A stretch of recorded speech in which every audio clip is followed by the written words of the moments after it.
Folks, Black Star Network is here. Hold no punches. I'm real revolutionary right now. Support this man, Black Media. He makes sure that our stories are told. Thank you for being the voice of Black America, Roland. Stay black. I love y'all. All momentum we have now, we have to keep this going. The video looks phenomenal. See, there's a difference between Black Star Network and Black-owned media and something like CNN. You can't be Black-owned media and be scared. It's time to be smart. Bring your eyeballs home. You dig?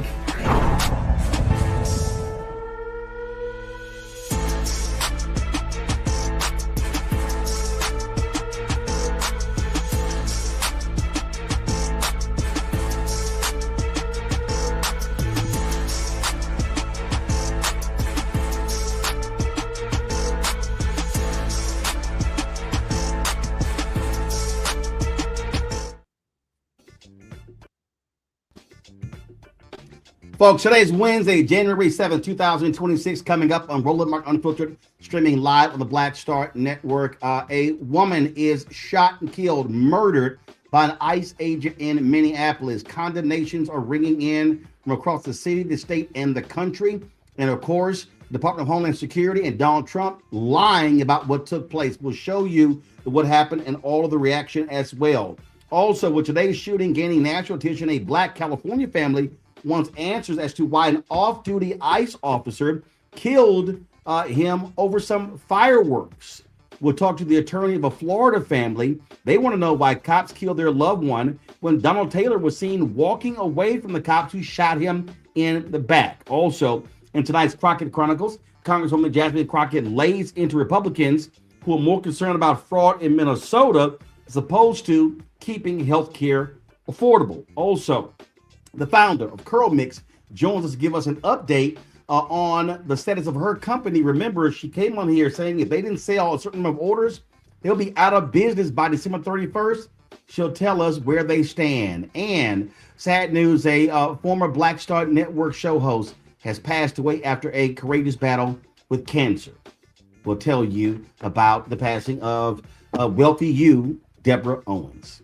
Folks, it's time to bring the funk on Roland Mark Unfiltered on the Black Star Network. Let's go. He's got whatever the miss, he's on it. Whatever it is, he's got the scoop, the fact, the find. And when it breaks, he's right on time. And it's rolling. Best believe he's knowing. Putting it down from sports to news to politics. With entertainment just for kicks, he's rolling. It's gonna go, roll, y'all. It's rolling Martin, yeah. Rolling with Roland now. He's funk, he's fresh, he's real, the best, you know he's rolling Martin now.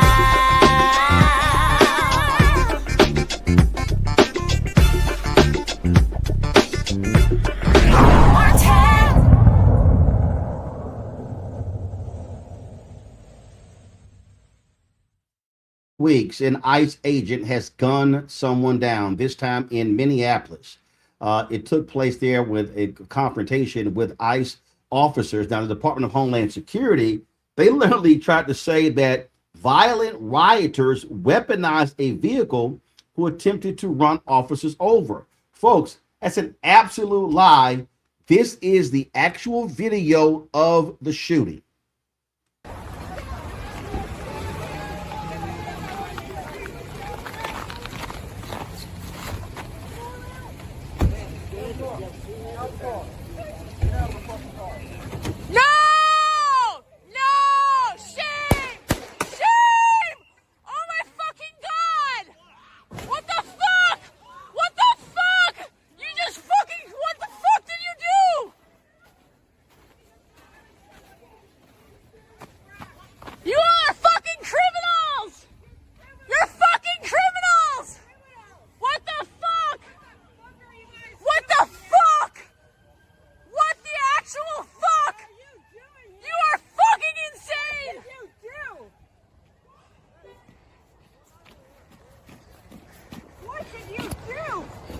You!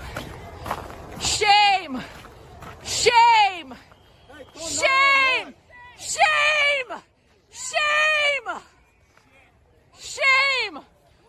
Shame! Shame! Dude, what's happening to her? What happened?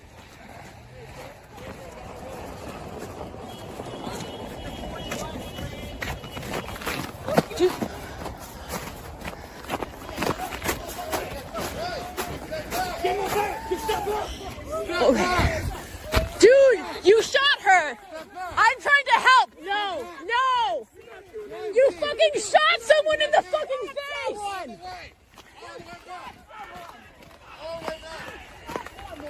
You shot someone in the fucking face! Do you have a conscience? Do you have a conscience?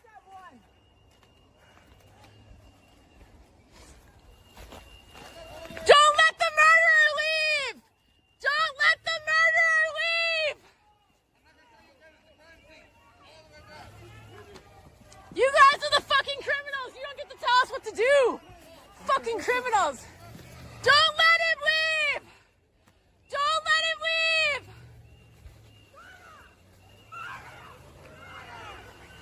Pussy motherfuckers, man. No! Get the fuck out of our neighborhood!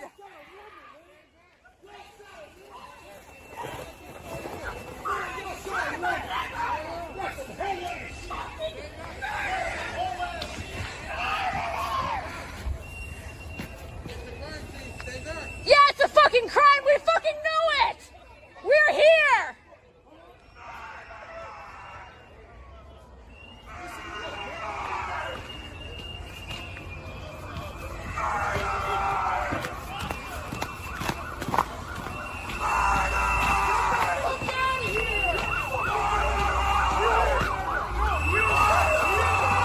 Yeah, like what the absolute fuck, man? What the absolute fuck?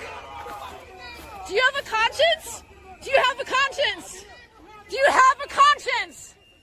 This is the time, man. This is the time to have a conscience. This is not okay. This is not okay.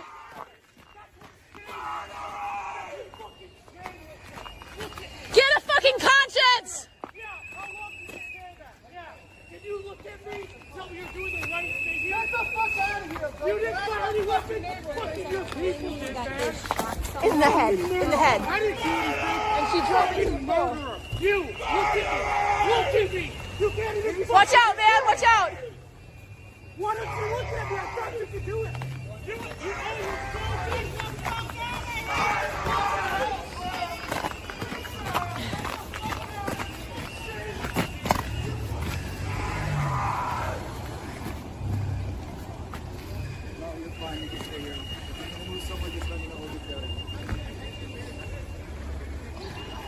You okay, mommy?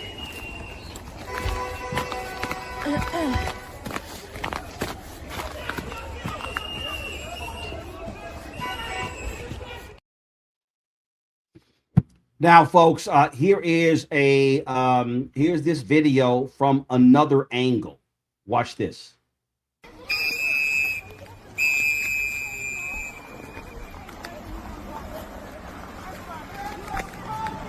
Get the fuck out of our neighborhood.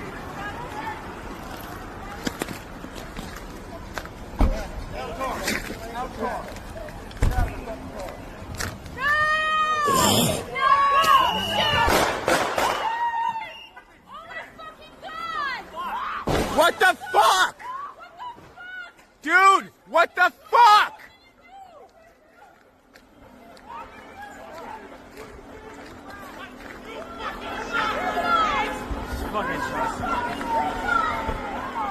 Dude, you did a murder for what?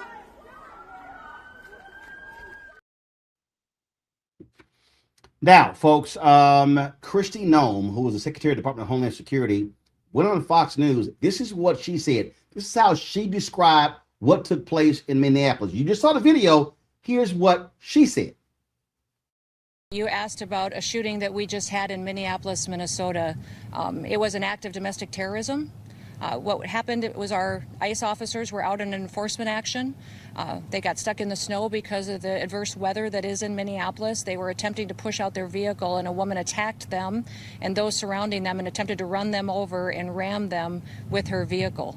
An officer of ours acted quickly and defensively shot to protect himself and the people around him. And my understanding is that she was hit and is deceased. We're continuing to gather more information, but this goes to show the assaults that our ICE officers and our law enforcement are under every single day. These vehicle rammings are domestic acts of terrorism. We're working with the Department of Justice to prosecute them as such. We will continue to protect our ICE officers and in cooperation with other law enforcement agencies as well. Folks, what you just heard was an absolute lie. So I want y'all to cue up the video, the first video we played, the 4.5-minute video.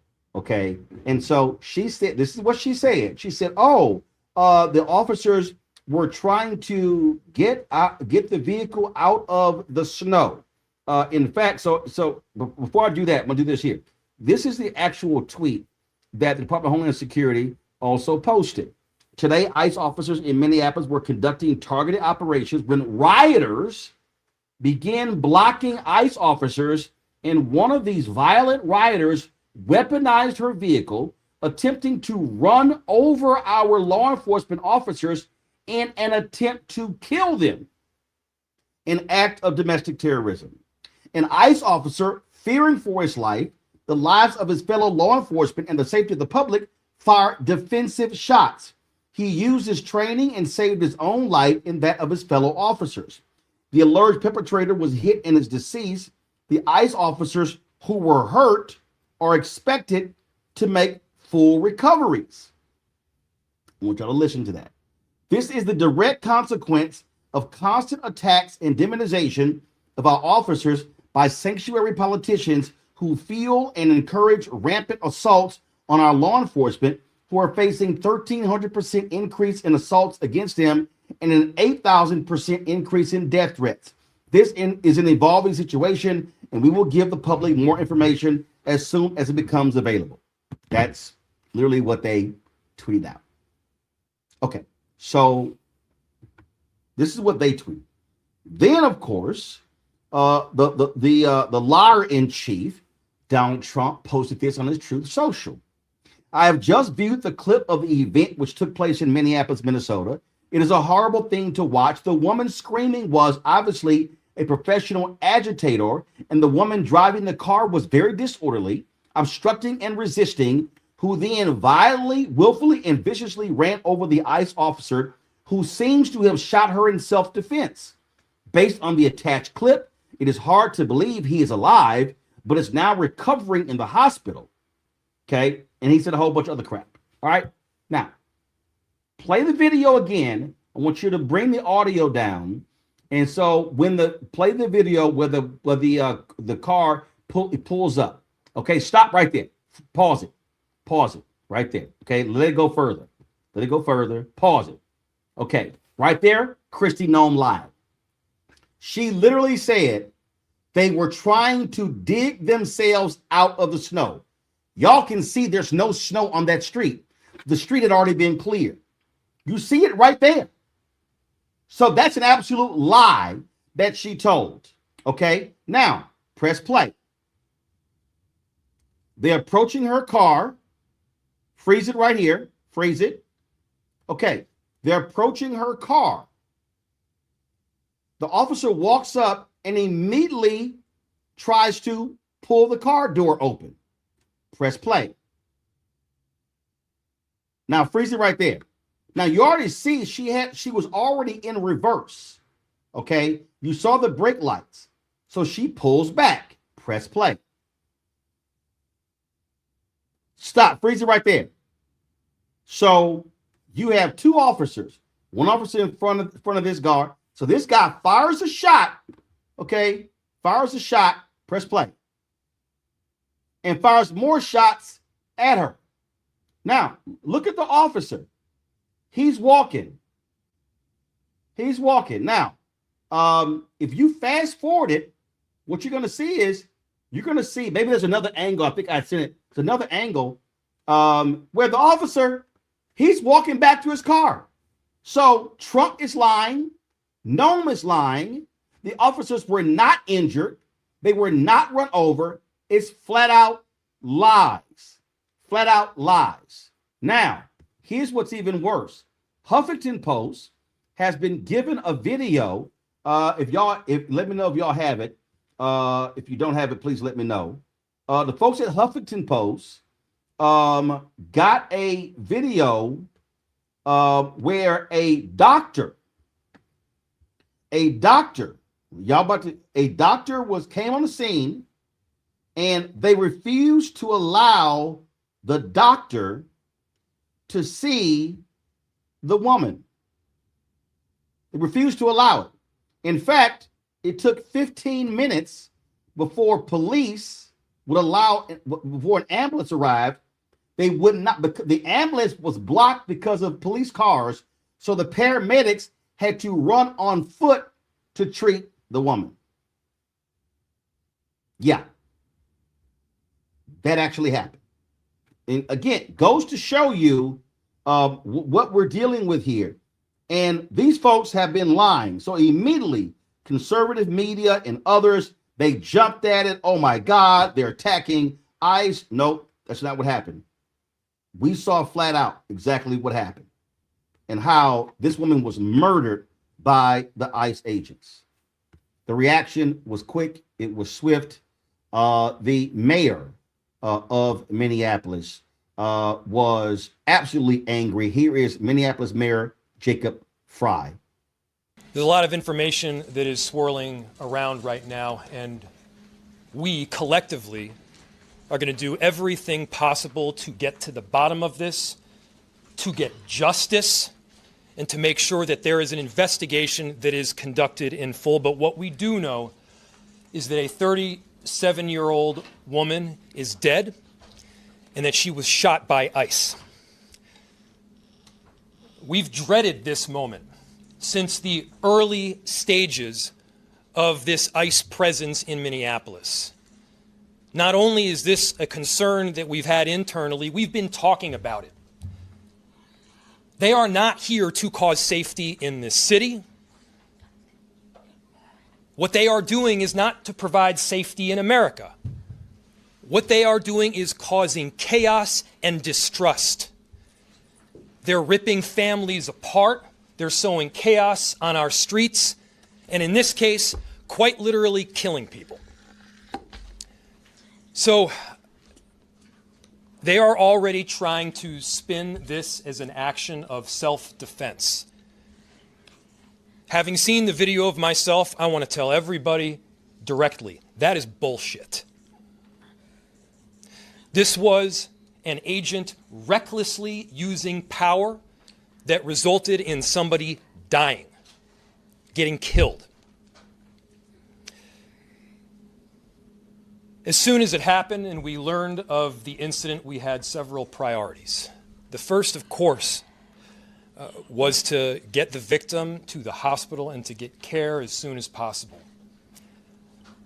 And to the family, I'm so deeply sorry. There's nothing that I can say right now that's going to make you or your relatives or the friends of the victim feel any better. There were, I believe, 2 Minneapolis police officers that responded and were in the ambulance on the way to the hospital. The second was to get ICE off of the scene.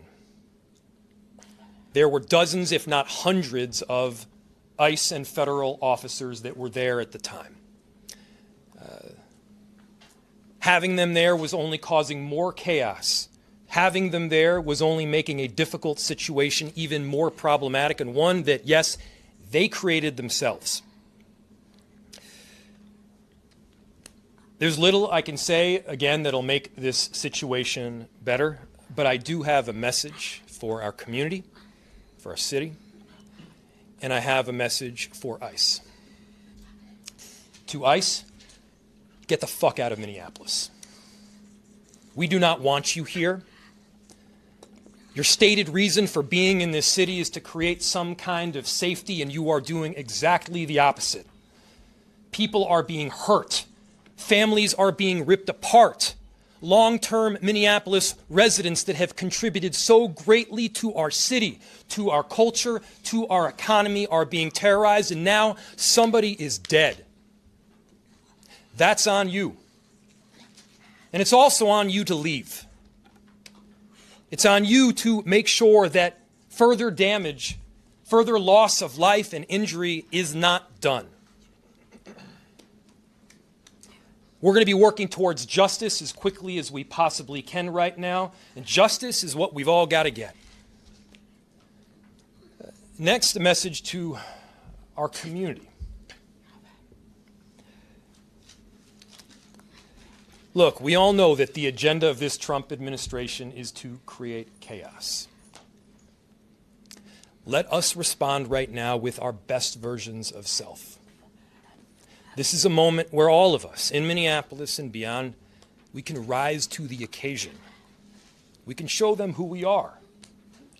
We can show them the kind of courage, bravery, love, and compassion that makes Minneapolis, Minneapolis, and that makes America, America. We are better than a bunch of ICE agents being deployed to cities around the country and ripping apart families and communities. We're better than that. And so we are going to meet that hate with love. We are going to meet that despair with hope. We are going to meet that injustice with constitutional justice ourselves. And we're going to make sure that in this very difficult moment, we do not take the bait that these ICE agents are trying to create and that the federal government, to be clear, wants. They want us to respond in a way that creates a military occupation in our city. They want an excuse to come in and show the kind of force that will create more chaos and more despair. Let's not let them. Let's rise to this occasion. Let's show them something far more beautiful than the kind of division that they're trying to stoke. Let's show them unity of purpose, of love, and the courage of our conviction. Our conviction, to be clear, is rock solid, and it is for our neighbors, all of our neighbors. It's for people who have lived here for 80 years. It is for new immigrants who have made this city a better place. That's the kind of love that we're going to show up with right now. If you're angry, I get it. I am too. If you're feeling that kind of despair, it's understandable. Let's show them who we can be. Let's show up with peace. To march, to protest, to hug one another, to love all the way with peace. Do not give them what they want.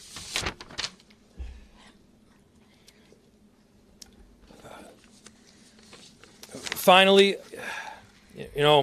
we've got a lot of work that needs to happen right now to make sure that, first, of course, the scene was secured as much as possible, that we were able to get the victim, now deceased, to the hospital. We've got a lot of work to do in the coming days. I want to thank our city enterprise for the work that they have done, but more importantly, what they're about to do, because this is going to be heavy and our city has been through a lot. We also know that we're prepared to do right for people. All right, folks, this is how Minnesota Governor Tim Walz responded in his news conference after this murder. This morning, we learned that an ICE officer shot and killed someone in Minneapolis. My deepest condolences to the family, to the loved ones who had to learn about this tragic event on national television. We have been warning for weeks that the Trump administration's dangerous, sensationalized operations are a threat to our public safety, that someone was going to get hurt. Just yesterday, I said exactly that. What we're seeing is the consequences of governance designed to generate fear, headlines, and conflict. It's governing by reality TV, and today that recklessness cost someone their life. I've reached out to Secretary of Homeland Security Kristi Noem, and I'm waiting to hear back. Let me be clear, Donald Trump and his administration may not care much about Minnesota. That's been pretty evident, but we love this state. We won't let them tear us apart. We'll not turn against each other. To Minnesotans, I say this: I feel your anger. I'm angry. They want a show. We can't give it to them. We cannot. If you protest, and express your First Amendment rights, please do so peacefully as you always do. We can't give them what they want. The hearts and minds of the people in this state are on our side. To Americans, I ask you this, please stand with Minneapolis. To Minnesotans, know that our administration is going to stop at nothing to seek accountability and justice. The State Bureau of Criminal Apprehension are working on the investigation. We have activated the State Emergency Operations Center. State Patrol and Minnesota National Guard leadership is connected with the Minneapolis Police Department, the St. Paul Police Department, Hennepin County Sheriff's Office, the DNR, and Minnesota's Homeland Security and Emergency Management. We have activated dozens of members of the State Patrol's mobile response team. And from here on, I have a very simple message. We do not need any further help from the federal government. To Donald Trump and Kristi Noem, you've done enough. There's nothing more important than Minnesotan safety. I've issued a warning order to prepare the Minnesota National Guard. We have soldiers in training and prepared to be deployed if necessary. I remind you, a warning order is a heads up for folks. And these National Guard troops are our National Guard troops. They're teachers in your community, they're business owners, they're construction professionals. They are Minnesotans. Minnesota will not allow our community to be used as a prop in a national political fight. We will not take the bait. Folks, again, just shocking and stunning, and the lies continue to come out of the White House as they try to cover all of this up. Our panel is Rebecca Carruthers, President, CEO of Fair Election Center out of D.C., Tyler McMillan, social justice leader and movement strategist out of D.C., Joy Chaney, founder of Joy Strategies out of D.C. Rebecca, I'll start with you. I mean, it's just lies, pure and simple from Trump's White House. No shock, because he's a liar in chief. Well, first, Happy New Year, Roland. So with talking with some folks on the ground and getting messages like on my phone, just getting, asking people, hey, what are you hearing on the ground? Especially to your point earlier, the stark contrast of what the administration is saying that is lies and very inaccurate. Even the idea that this person was protesting, as you can see in that video and what I'm hearing from folks on the ground, that there is no reports that there was a formal protest that was happening. But even saying that this person was a domestic terrorist, once again, there's no, first of all, a domestic terrorist, there really isn't that designation by the federal government in this country, and they're not even able to prove it. So they're just saying words. What this reminds me of, I had a conversation with a colleague last year, and they said, look, we're in a slow-moving civil war.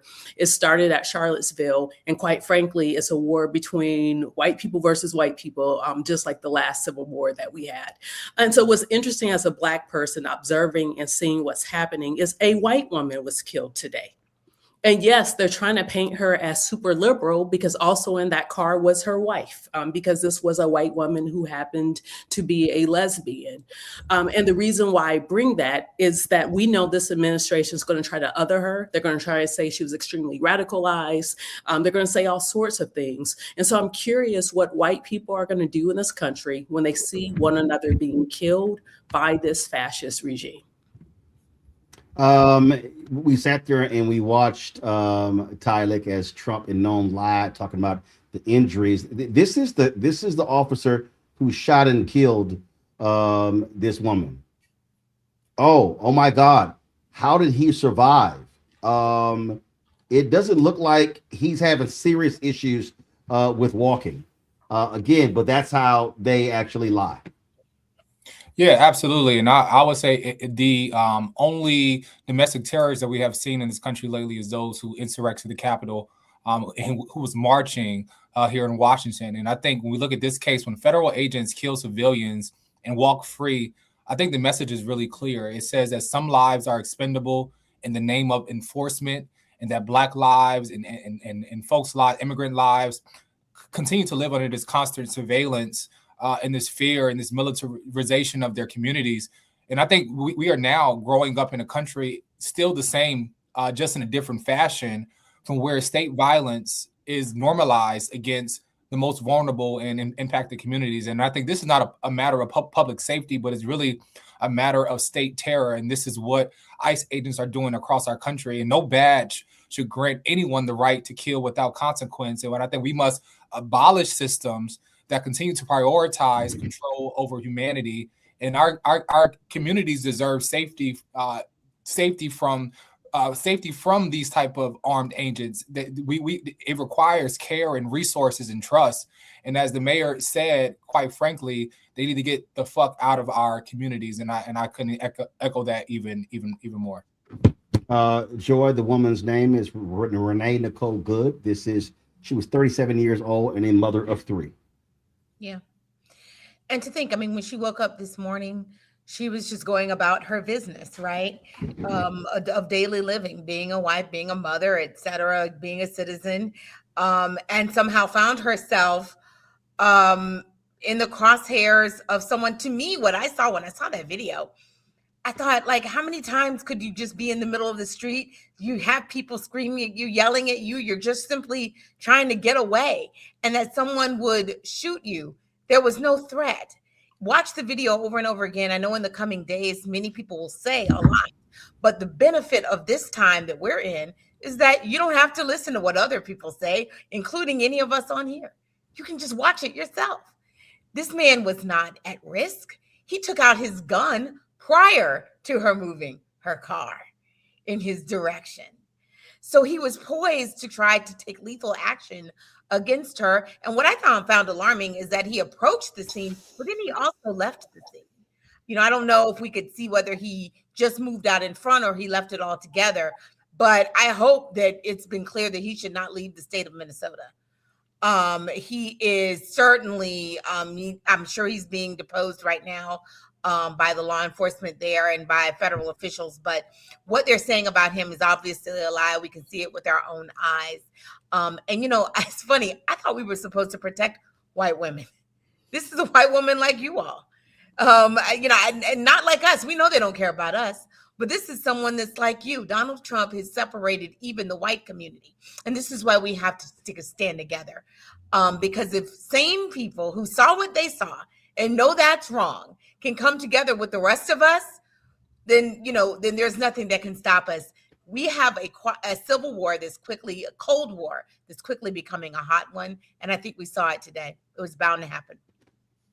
Indeed. Also, folks, on New Year's Eve, 43-year-old Keith Porter was fatally shot by an off-duty ICE agent in Los Angeles following celebratory gunfire outside of his home there. Porter's family is calling for a thorough investigation. The family attorney told a local news station there's no evidence that Porter fired a weapon towards the agent and questions whether the off-duty officer was justified in responding before police arrived. DHS claims the off-duty ICE agent acted in self-defense. The LAPD is investigating. All right, folks, got to go to a break. We come back. We're going to talk with the attorney, a family in Florida who's demanding answers to a loved one who was shot and killed by a cop in the back. You're watching Roland Martin Unfiltered on the Black Star Network.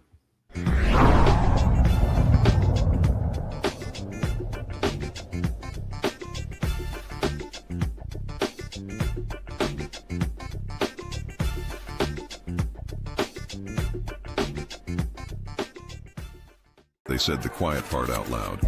Black votes are a threat, so they erased them. After the Supreme Court gutted the Voting Rights Act in 2013, Republican legislatures moved fast. New voter ID laws, polling place shutdowns, purges of black voters from the rolls. Trump's Justice Department didn't stop it, they joined in. In 2018, his DOJ backed Ohio's voter purge system, a scheme that disproportionately erased black voters. Their goal, erase black votes and political power. Yeah, that happened. These are the kinds of stories that we cover every day on Roland Martin Unfiltered.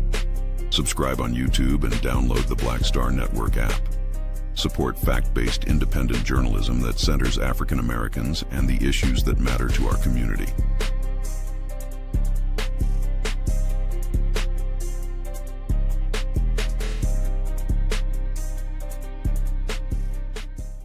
If in this country right now, you have people get up in the morning and the only thing they can think about is how many people they can hurt, and they got the power, that's the time for mourning. For better or worse, what makes America special, it's that legal system that's supposed to protect minorities from the tyranny of the majority. We are at a point of a moral emergency. We must raise a voice of outrage. We must raise a voice of compassion. And we must raise a voice of unity. We are not in a crisis of party versus party. We are in a crisis of civilization, a human rights crisis, and a crisis of democracy itself. And guess what? You've been chosen to make sure that those that would destroy, those that would hate, don't have the final say, and they don't ultimately win.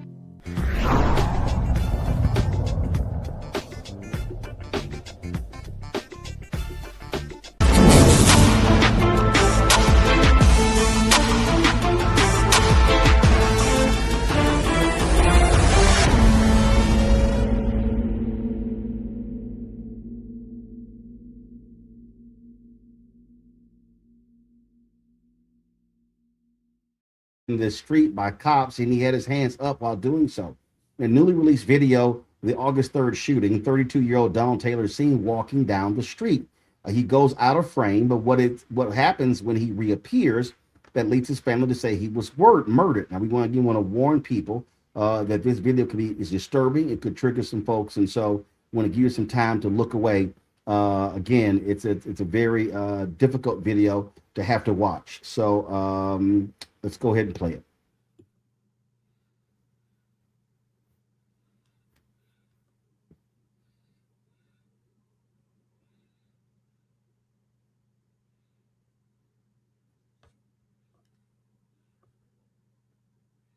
All right, folks, do we have the video?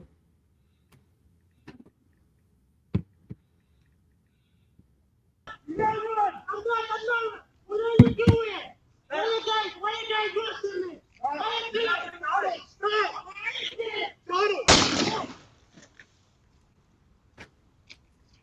Don't move! Do not move! Do not reach! Do not reach! Do not reach! I'm leaving.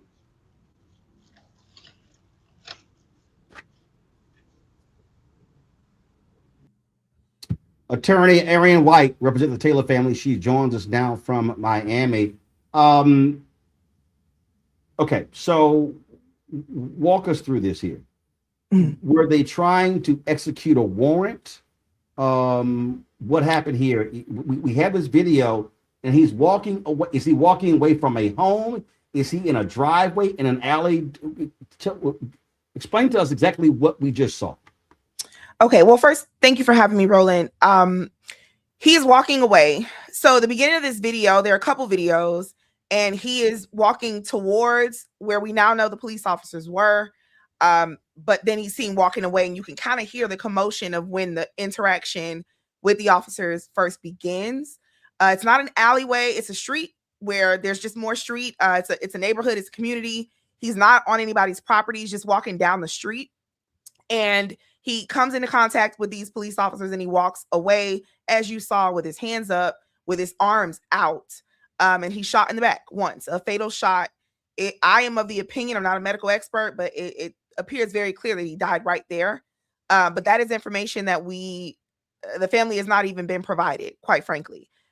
Every piece of information that we have is because his family has been diligent in trying to figure out what occurred that day. Haven't gotten any information from the police. We don't know who the officer was. I cannot even confirm that they were executing a warrant. Transparently, there were several felony crimes that Mr. Taylor was suspected of occurring, I believe, the week before this incident. And it is possible that they were trying to execute a warrant, but I'm not 100% sure, because the answers that I have gotten from the multiple police departments that are investigating this, and we can talk about that a little bit more if you want, are none. Zero. We haven't gotten any information from them. We were able to get this video because of a Good Samaritan who thought it was important that this family have answers for what actually happened that day. Again, what's strange to me is so he's walking away. We're going to play the video again because I think it's important so we properly understand what happened here. His hands are up. Doesn't look like he's reaching for anything. So go ahead and play the video again. Okay, so we see he's walking away.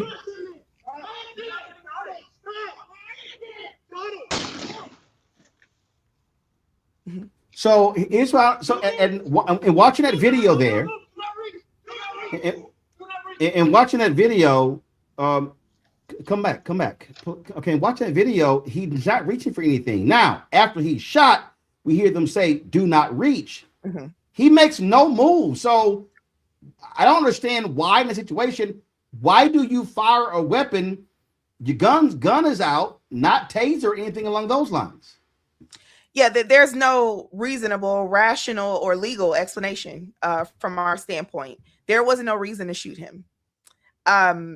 It's my understanding that sometime before this incident, there was another interaction where he was able to get away, is the way that they explain it. I haven't been given any details on that either. Even in that situation, though, there has not even been an allegation at that point that he was armed or anything like that. Now, at some point later in this video, there appears to be a weapon that's discovered on his body. But I want to remind you, Roland, we live in Florida. People have weapons. I have weapons, right? So it's not illegal to have a weapon.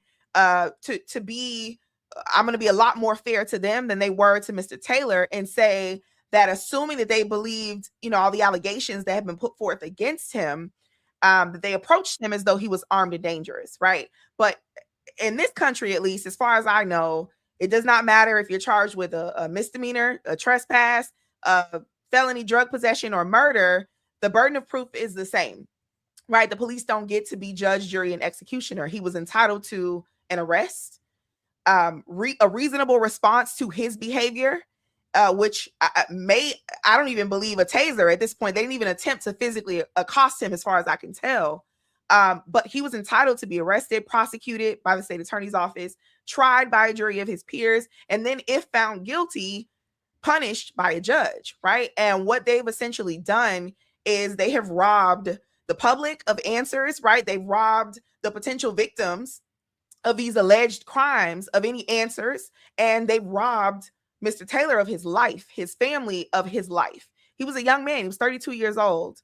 And I sat on this video long enough to try to figure out something, right? To be a good attorney and think of some possible explanation. And I can't think of one that makes sense. Not one.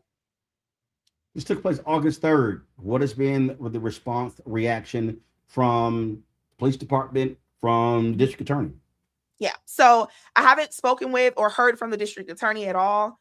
I will say this, and this is information that I'm not sure is public at this point, but I'm going to go ahead and say it now. This murder actually occurred. This is the City of Hollywood Police Department that fired these shots, is my understanding. The actual murder occurred in another city, in an adjoining city, the city next over, if you will. So that city is investigating, but I haven't gotten any information from them. I've submitted public records requests to the city of Miramar, which is where this actually occurred, right north of Miami, the city of Hollywood, and FDLE, who is investigating the shooting right now. But I haven't received really anything from any of those departments. So we don't even know the name of the officer who fired the shot. And it is January 7th. This occurred in August. Well, certainly keep us abreast of what comes next in this story. I certainly will. The shooting there just makes no sense. All right, we appreciate it. Thanks a lot. Thank you for having me. Folks, headed to a break. We come back. Congresswoman Jasmine Crockett tears into Republicans regarding their lackadaisical attitude when it comes to health care for Americans. We'll talk about that next right here on Roland Martin Unfiltered on the Black Star Network. Don't forget to support the work that we do. Join our Bring the Funk fan club. Your dollars make it possible to do the work that we do. And so if you want to be a member of our fan club, we've had nearly 37,000 people who have donated since we launched the show September 4th, 2018. And so the goal is to get 20,000 annual donors, averaging about $50 each a year. We're raising $1 million to help us fund what we do here. If you want to support that work, give me a Cash App. Use the Stripe QR code. Just hit right here on the screen. You can use that use that same thing for credit cards. Click the Cash App Pay button to contribute. PayPal, R Martin Unfiltered, Venmo, RM Unfiltered, Zelle, Roland at RolandSMartin.com, Roland at RolandMartinUnfiltered.com. Checks and money order. Make it payable to P.O. Box 57196. First of all, make it payable to Roland Martin Unfiltered. Mail to P.O. Box 57196, Washington, D.C. 2003 7-0196. Back in a moment.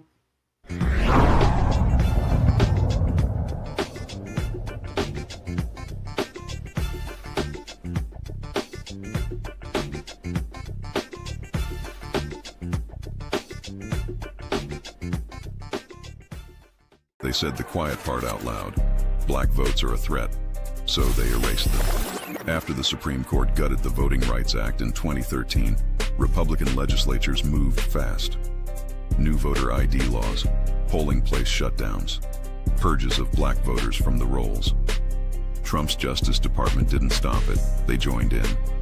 In 2018, his DOJ backed Ohio's voter purge system, a scheme that disproportionately erased black voters. Their goal, erase black votes and political power. Yeah, that happened.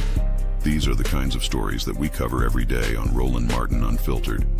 Subscribe on YouTube and download the Black Star Network app. Support fact-based independent journalism that centers African Americans and the issues that matter to our community.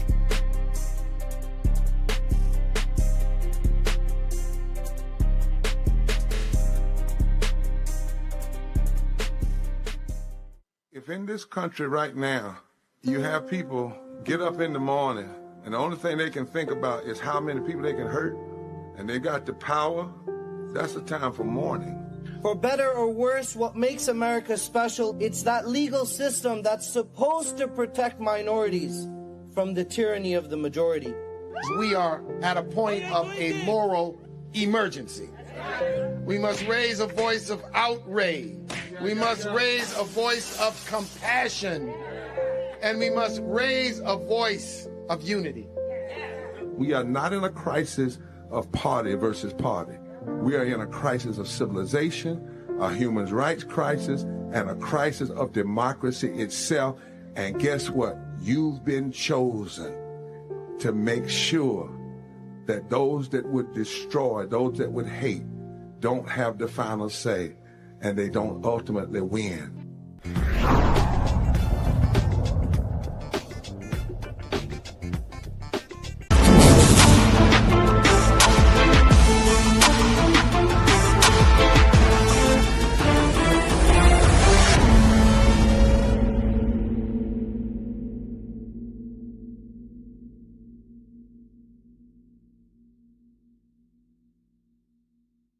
Fraud in Minnesota. Well, Congresswoman Jasmine Crockett had some other thoughts about that.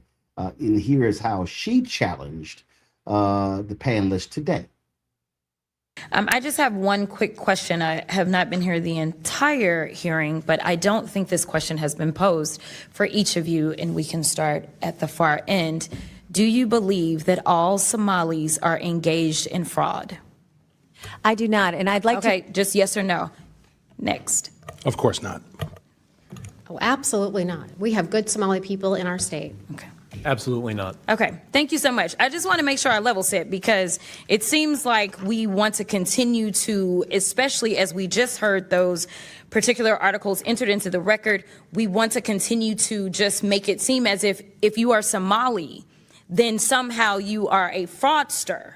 And this administration has decided that it wants a target on their backs. And so when my colleague, Ms. Randall, decided that she wanted to talk about the threats that are being made towards various Somali people, the reason she brought it up is because this particular side of the aisle has a tendency of, if one person does something bad, especially if they are an immigrant, then we are going to cast aside that entire community. So I wanted to level set, and I appreciate your honesty, because that's something that we very rarely get from my colleagues on the other side of the aisle. In fact, if we want to talk about fraud, I got a lot of fraud that we're going to talk about, because we're going to get into this, but I am very curious to hear, let me ask you, Mr. Ballou, are you aware of allegations that $50,000 in taxpayer dollars have been given to someone that is currently sitting in this administration by the name of Tom Homan? Are you aware? Okay, that's a yes. I am. Okay.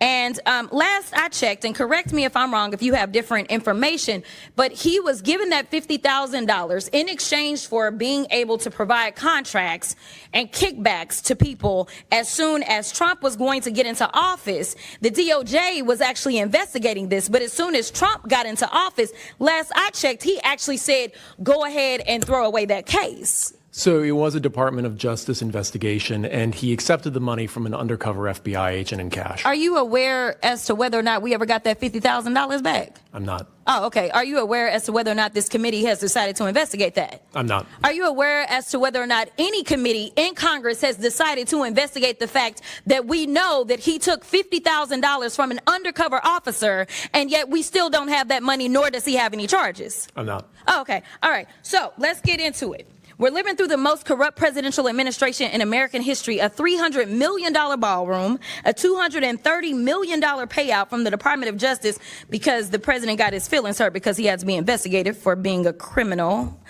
Hundreds of thousands of taxpayer dollars spent at Trump-owned properties around the country, Trump-branded wine being sold at the Coast Guard exchanges, American taxpayer dollars being spent on DHS propaganda ads on Truth Social, awarding federal contracts to corporations in exchange for campaign contributions. Kash Patel flew his girlfriend around the country on a multi-million-dollar jet that taxpayers paid for. Kristi Noem gave companies she's affiliated with hundreds of millions of tax dollars, then went out and spent another $200 million on 2 private jets for her travel. For 12 months, this administration has been taking billions of taxpayer dollars from American people and have been giving it away to their own companies in the form of tax cuts, government contracts, or other government funded subsidies. So Congress has a role in getting rid of fraud, I will admit that, in any federally funded government program. However, I think the fraud that the American people are concerned about is that the Republicans are taking away Americans' health care so that ultra billionaires can get more tax cuts. The real fraud is the dehumanization and demonization of the working class Americans and immigrants to distract folks away from corporate socialism that's happening because of the Republicans. So this is truly the definition of throwing away the baby with the bathwater. The Republican philosophy is that if the cost of living for the average American increases, they're on their own. But if the cost of doing business increases for the wealthiest people on earth, well, then it's the government job to bail them out. But I want to get to my last question because, Mr. Ballou, I got to give you a chance. He's been issuing pardons for numerous people who have defrauded the American people. And Republicans on this committee, yeah, just as quiet as the room just got, right? So, Mr. Ballou, talk to me about how the Trump administration has welcomed fraud across government by purging DOJ attorneys and shuttering ethics office across the federal government. Well, you know, one of the things that's been a common theme in this discussion so far is potential government employee involvement in some of these schemes. That hasn't been proven yet, but it does seem to be alleged. The concern that I have is the office that would prosecute that in the Department of Justice, the Public Integrity Section, has been largely defunded and decimated. Thank you so much. And my time has expired, but I do have some UCs, Mr. Chairman. You want to do them now? I do. Okay. The first one is from Truth Out. Trump grants clemency to executive who led $205 million Medicare fraud scheme. Without objection, it's ordered. The next one is Trump commutes sentence of Dr. Solomon Melgen, eye doctor, found guilty of Medicare fraud. Without objection, it's ordered. The next one, healthcare fraudster Philip Esfermaze is latest Trump clemency recipient to be arrested. He defrauded more than $1 billion from Medicare. Without objection, it's ordered. Trump pardons nursing home owner and supporter convicted of $7 million in tax evasion. Without objection, it's ordered. Trump and pardons, we'll want all that stuff to put in the record. So, I will. I got you. Trump pardons cost victims and taxpayers $1.3 billion, House Judiciary Committee Democrats review says. All right, without objection, so ordered.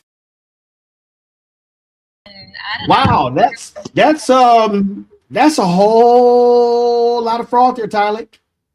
And Republicans, as she said, are very silent. Yeah, definitely. And I think if leaders are serious about stopping fraud, as just stated here, they would, first start off with the corporate abuse and political corruption that we already see. And even though we talk about cutting lines to poor and working class people, being at the brunt of this fraud. And even we talking about healthcare, I think healthcare is a big thing where affordable healthcare is under attack. And the fact that engineering these costs that continue to hike costs for families where they have to choose between prescriptions and rent and groceries. And yet the supporters and corporate billionaires are getting ways out. And so I think, it's definitely, and I'm glad that Representative Crockett definitely pointed that out. Absolutely, and we see what is happening on Capitol Hill. I'm looking to pull the story up. Joy, Democrats had advanced a discharge petition extending the subsidies, the Affordable Care Act subsidies. Now, Republicans did not want that to go forward, but the problem is they really can't do much about that. And guess what? Four Republicans signed the discharge petition, but 9 Republicans voted for it. It passed 221-205. And what this calls for, guess what? To extend the subsidies for 3 years. And were wiped out in that big ugly bill they passed. And here's what I think interesting. Remember, Joy, all the different people, all the different pundits and media folks and strategists who were saying that Democrats were wrong to shut the government, to first of all, not lift a finger to help the Republicans open the government. They were blaming Democrats for shutting the government when actually it wasn't Democrats, it was actually Republicans. And they said, well, Democrats are wrong. Oh, look, you lost the battle. Subsidies are gonna go away. You lost. Well, they're literally moving forward. These 9 Republicans realize they're in trouble. These 9 Republicans realize that their constituents are going to have health care premiums skyrocket. And so the vote took place today. It passed for the discharge petition. The full House is going to vote on Thursday. It passed the House. It now goes to the Senate, where Senator Jean Shaheen, they've been trying to put together a bill there. Guess what? This actually might pass. Republicans are in a conundrum. Sounds to me like it was smart of the Democrats, their government shutdown strategy. Looks like it worked. Listen, not just smart, brilliant. And to be clear, to any senator hearing the sound of my voice, this is not the time to negotiate. This is the time, if we get this bill passed in the House, to vote for the House bill. It's the 3-year clean extension, right? So you don't negotiate against yourself. The Republican leadership in the Senate should take up the House bill and move forward, because that's what the American people want. This discharge petition is just there where the members can overcome an intransigent leadership, feckless leadership like what they've had in Mike Johnson. And they say move forward. And you know who's thrilled? Mike Johnson is thrilled, because he can say to Trump, hey, I did what I could, and yet it could still happen. Because every single day, Congress people are getting notes from their constituents saying, I can't get health insurance because my health insurance has tripled. I can't get health insurance because it's doubled. They're getting that every single day. And they're saying nothing that's done this year is going to just undo it overnight. I'm making the decisions now that have an impact for me and my family. And that's everywhere. Blue state, red state, purple state, whatever wherever you find yourself, all Americans are experiencing this, and it is just augmenting the uncertainty they already had because of the cuts that we know are coming to Medicaid. So we have healthcare uncertainty happening all over, and then we're not even talking about the fool in Secretary Kennedy and what he has done to public health and his attacks on that. All of that uncertainty is happening right now, and we have flu season spiking right at a time where people find themselves unable to get health care affordably. So, Donald Trump has caught himself. He knows he made a mistake. Democrats got it right. We need to carry it through. Rebecca, the other reason why the strategy was smart, and there were people. Listen, I remember when Ashley Etienne came on and said, "Hey, Democrats shouldn't do this if they're not committed to the long haul." Here's what it did. What it did was it actually caused them to rally around a singular issue. The time was used to build momentum and to teach the public about what was going on. Those town halls Republicans were having, they were getting crucified in those town halls. And so here we are now at the end result of that. And that is the pressure was brought to bear. And remember, these same Republicans voted for that big ugly bill. They voted for it. They got rid of the Affordable Care Act subsidies. But because of the Democrats' action when they came to the government shutdown, they caused the nation to focus on the healthcare issue. And these Republicans are scared to death of voting against the subsidies because they know what's going on. And this impacts not just the House and the Senate. We're talking about a very popular Democrat who may jump into the Alaska U.S. Senate race. Early polling shows she would have a 7-point lead against the Republicans. You've got Susan Collins under serious assault in Maine. She could get defeated. You've got Joni Ernst, who's choosing not to run in Iowa. The Republicans have been getting their butts kicked in Iowa. That could be a pickup. You got former North Carolina Governor Roy Cooper, hugely popular, running on the Democratic side of North Carolina. That could be a pickup. You got Republicans have not been able to find a big name to run against Senator John Ossoff in Georgia. And so you literally have the potential.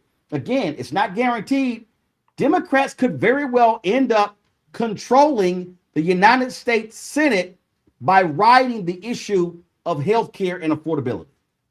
Roland, we broke this down 2 months ago. In fact, I think it was the first Wednesday in November where we talked about where the Democrats were positioning themselves during the government shutdown and why they needed to really explain what was happening with healthcare and with the subsidies. This is also why we called out Charlemagne the God on the Breakfast Club for purposely spreading disinformation and saying, oh, well, it doesn't matter. What the Democrats are doing doesn't make sense. And then just saying things that were erroneous to Black listeners of the Breakfast Club in regards to what was happening. I think the key that what we did, the key was walking people again. This is where I think it's important.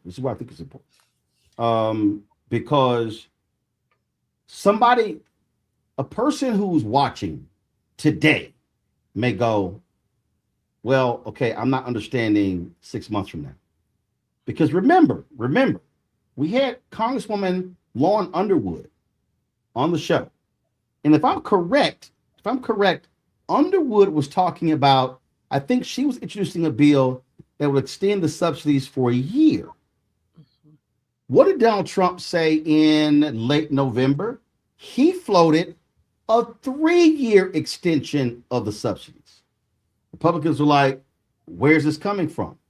This particular bill here, it would be 2 or 3 years. And so what you have going on here, and again, this is where I think people have to understand, action that you take in October and November may not manifest or show up until March, April, May. But this is where the strategy comes in.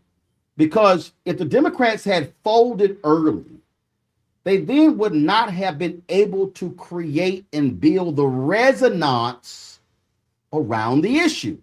Because it would have been, oh, y'all selling wolf tickets. It's not going to happen. And Republicans, had they folded early, the Republicans could have been like, all right, cool, we survived that. But because they didn't, it was every day. And all of a sudden, you literally saw the story coming like a mushroom cloud. And it got built bigger and built bigger. That pressure is what led to today's action in the House. Yes. Rebecca, it was that pressure that over days, it turned into 1 month, into 2 months, into 3 months. And even though they expired the 1st of January, I'm telling you right now, this is going to pass because Republicans are scared to death of getting wiped out in November. Absolutely. What we saw this late fall 2025, is that Democrats use strategy to position healthcare and healthcare subsidies as an issue in 2026, not just a wedge issue. And we say wedge issue, so to explain to your audience, it's the issue that you use to drive people politically, right? But what Democrats actually did, they moved it from just a wedge issue, but they turned it into a voting issue. Because one thing that we have learned since 2009, 2010, is that healthcare subsidies, premium costs are a voting issue. It drives people to the polls. It's one reason why in 2010, Republicans were able to use it to beat Democrats over the head, and Democrats lost the midterms in 2010. There were other things as well, but those healthcare town halls was the catalyst that Republicans use. Even though the idea or the name of Obamacare doesn't poll well, the idea of having affordable healthcare that you could actually go in and see a doctor when you're sick, you could go see a doctor for preventative care. That's extremely popular in both the red states and blue states, in urban areas, in rural areas, in suburbs, across all demographics.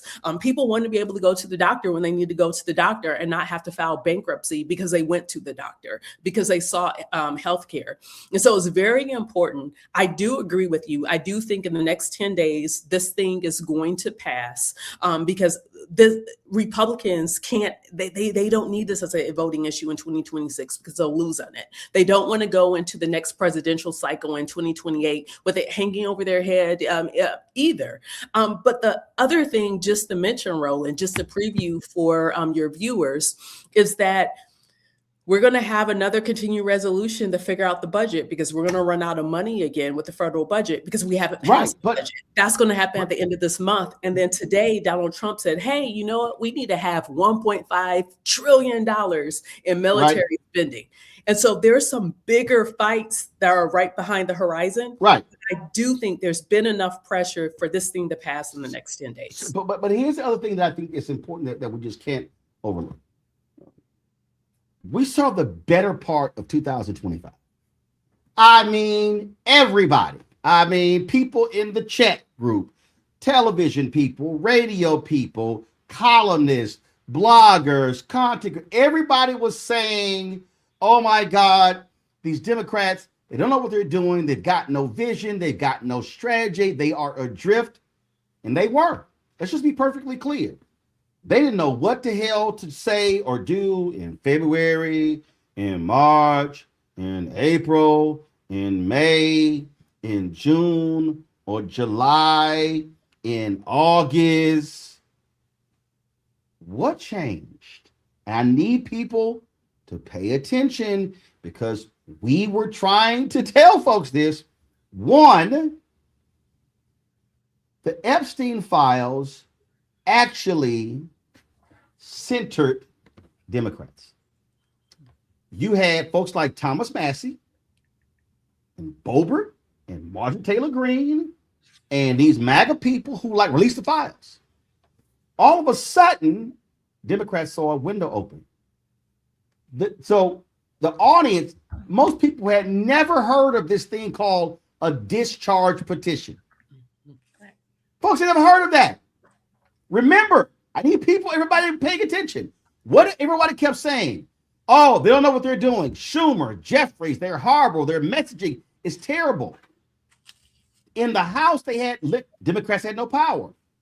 But the discharge petition, if you could get 218 House members to sign on to a discharge petition, you can bypass the Speaker of the House, bypass the committees, and bring a bill directly to the floor. What happened? That's what they did with the Epstein files. Then all of a sudden, Democrats said, well, wait a minute. Yeah, the government shut down. Then they started, wait a minute, hold up.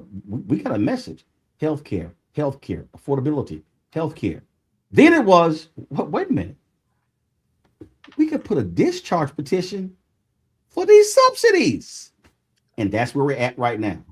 So for people who were complaining, people who were saying that their strategy in the government shutdown was wrong, I'm like, no, you weren't getting it. What it did was we finally saw in the last quarter of the year, October, November, December, we finally saw Democrats wake up, come up with a strategy that focused their entire party, and people were literally following that and not just trying to chase Trump on every other tangent. And now, what do you now have here? Oh, this is the Wall Street. Let me pull it up right here. If you don't think this stuff is important, y'all, how it all plays out, look at this right here. Boom. Trump moves to ban large investors from buying single-family homes. It's unclear whether congressional approval will be needed to institute the ban. You may say, well, wait a minute, hold up. What's going on there? Because he's getting killed on affordability. His approval ratings are low. What did he say the other day? Look, y'all got to save me. If we don't keep control of the House, they're gonna impeach me. Tyler, why would you be concerned about impeachment if you didn't do anything that actually could lead to impeachment? See, this is what we're now seeing. It's showing up in the polling data. It's showing up in the special elections. Republicans are going, oh shit. We spent we doing Venezuela. We passed this big budget bill. We passed all this sort of stuff. And the same thing we criticize Democrats and Biden and Harris about, we're not getting our asses kicked on it. That is what is happening before our very eyes. That is correct. And I think framing the shutdown, around healthcare and affordability, because I think, in the abstract budgets, when we think about the budget's sake, is like whether people are living or dying. And I think that in that moral contrast of like protecting people over politics, and I think moving that and understanding the framework of how the Republicans, kind of moved the Epstein stuff, kind of using that same framework to really focus in on healthcare that many Americans care about, because I mean, it's really about life or death, and folks really have to make decisions now about keeping a roof over their head or going to buy prescriptions. And so I think it's a smart contrast to make. Enjoy for the Joy 1 second. And for the people who were saying, oh, Trump had this economic plan and Kamala Harris didn't. Well, here's the deal. This is Trump's tweet right here. I am immediately taking steps to ban large institutional investors from buying more single-family homes, and I'll be calling on Congress to codify it. That was him in a tweet today on Trump social, whatever the hell that thing is. This is the plan of Vice President Kamala Harris. Yeah. Stop Wall Street investors from buying up and marking up homes in bulk. Vice President Harris is calling on Congress to pass the Stop Predatory Investing Act to curtail these practices by removing key tax benefits for major investors who acquire large numbers of single-family rental homes. That's what she was laying out. She saw this. Folks weren't paying attention. They fell for the okie doke of how great and wonderful Trump is going to be on the economy, and now they're realizing he's an idiot. Correct.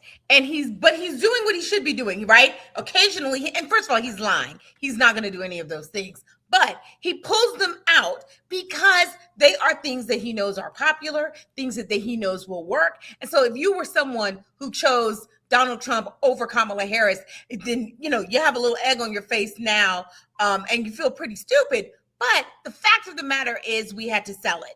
And, that we have had the failures as the Democratic Party.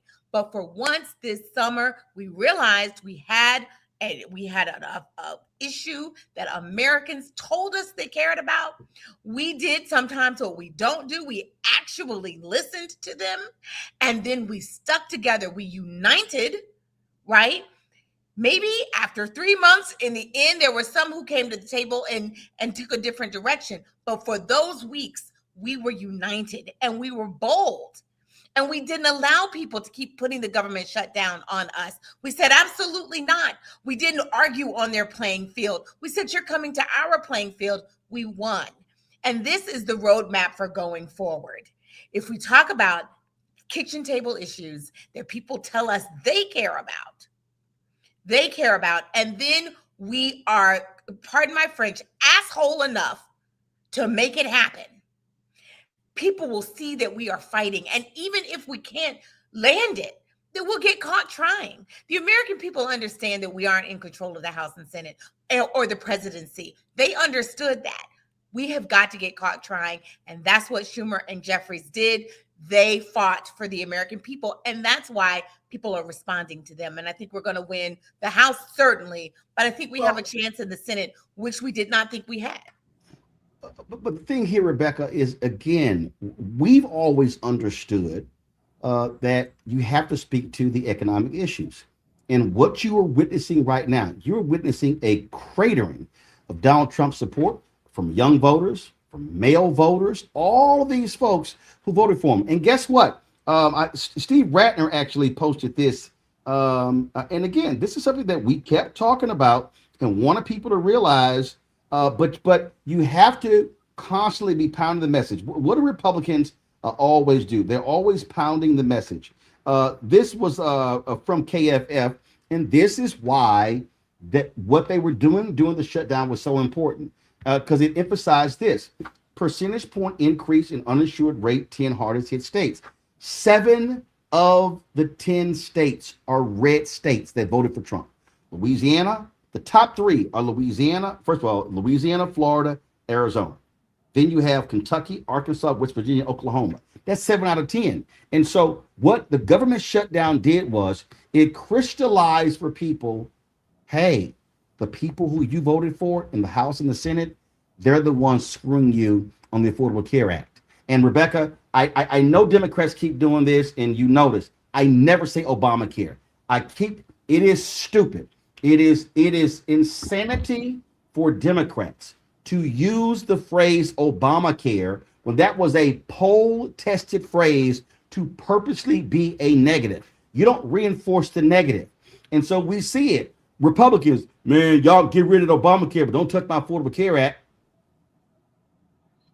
It's the same thing. So again, it to me, it's doing stuff like that. It looks like they finally are figuring out how to actually win the messaging game. So by taking advantage of this moment and really explaining what the Affordable Care Act is, that is for those who don't have an insurance plan from their private employers, that they're able to go out into the marketplace. They're able to get a quality, insurance plan, and then there's subsidies that helps make sure that they can pay for it and that they're not priced out of the market, right? So people now are kind of understand, okay, that's what this thing is.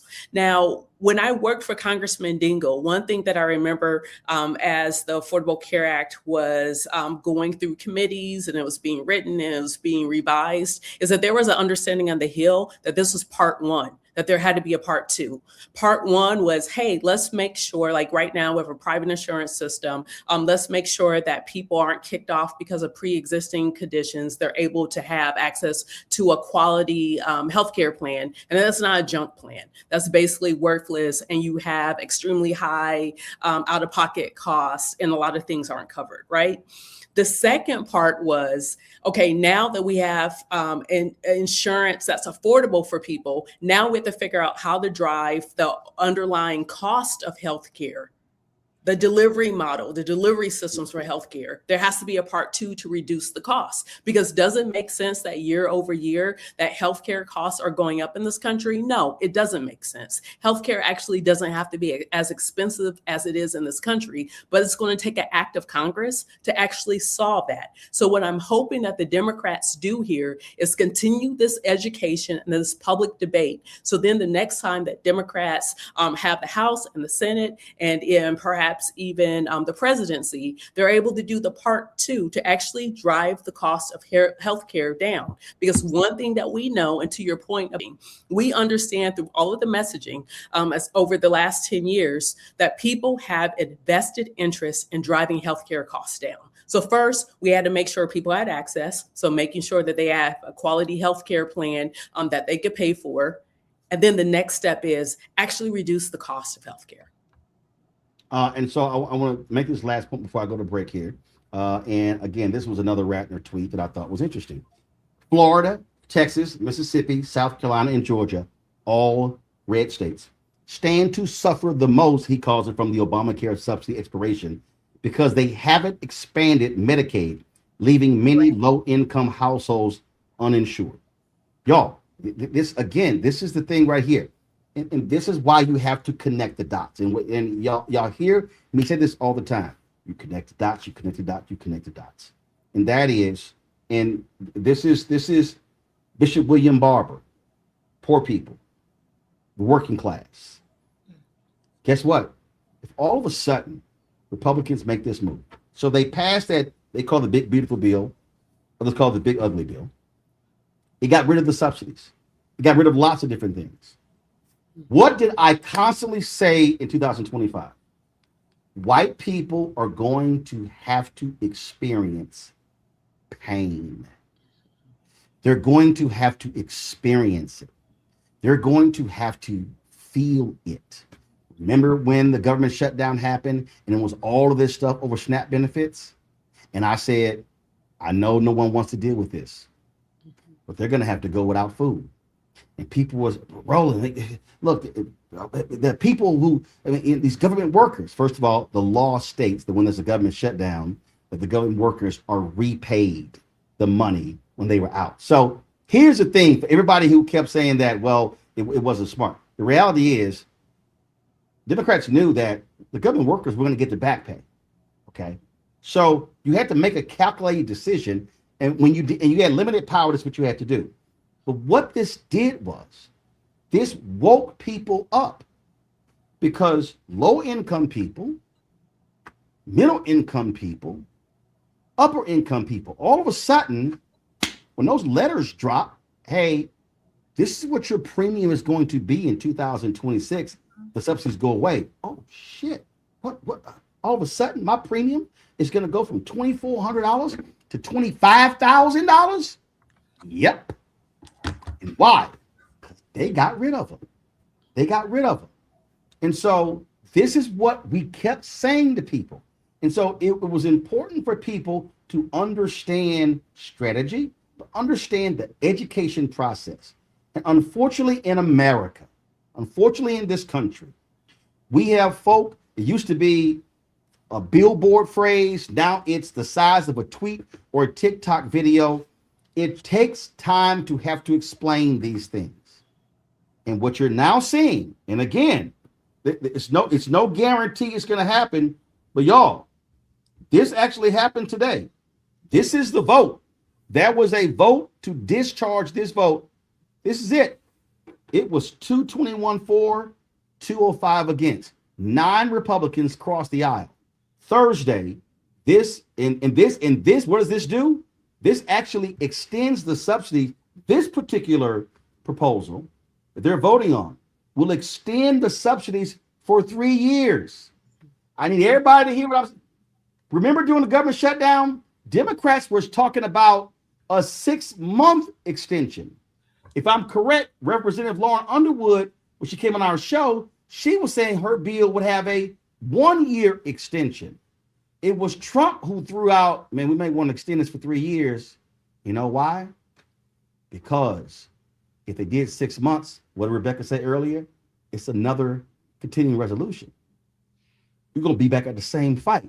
The Republicans do not want another health care battle in 2026 before the election.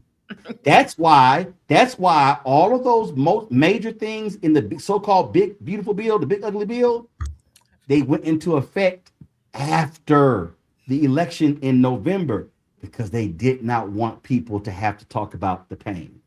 So we are on the verge, folks, Thursday, of Republicans and Democrats in the House passing a bill that would extend the Affordable Care Act subsidies for 3 years. It passes the House. It now goes to the Senate, where they now have to negotiate. It's going to be 1 year, 2 year, 3 years. And now the pressure shifts to Republican senators. And guess what that means? Well, Tom Tillis is not running in North Carolina. But that means if you are Susan Collins, how are you going to vote? Lisa Murkowski in Alaska, how are you going to vote? Oh, if you are running in other states, Florida, we can go on and on. Joni Ernst in Iowa, how are you going to vote?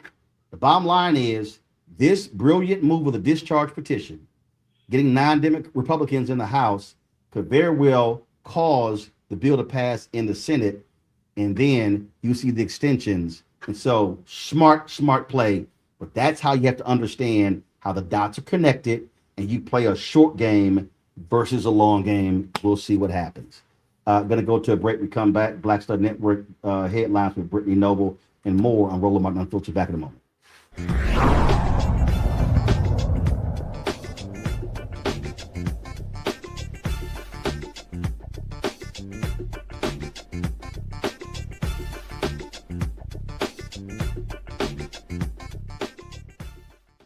hatred on the streets. A horrific scene, a white nationalist rally that descended into deadly violence. White people are losing their damn minds. An angry pro-Trump mob storms the U.S. Capitol. We're about to see the rise of what I call white minority resistance. We have seen white folks in this country who simply cannot tolerate black folks voting. I think what we're seeing is the inevitable result of violent denial. This is part of American history. Every time that people of color have made progress, whether real or symbolic, there has been what Carol Anderson at Emory University calls white rage as a backlash. This is the rise of the Proud Boys and the Boogaloo Boys. America, there's going to be more of this. Here's all the Proud Boys, guys. This country is getting increasingly racist in its behaviors and its attitudes because of the fear of white people. The fear that they're taking our jobs, they're taking our resources, they're taking our women. This is white fear.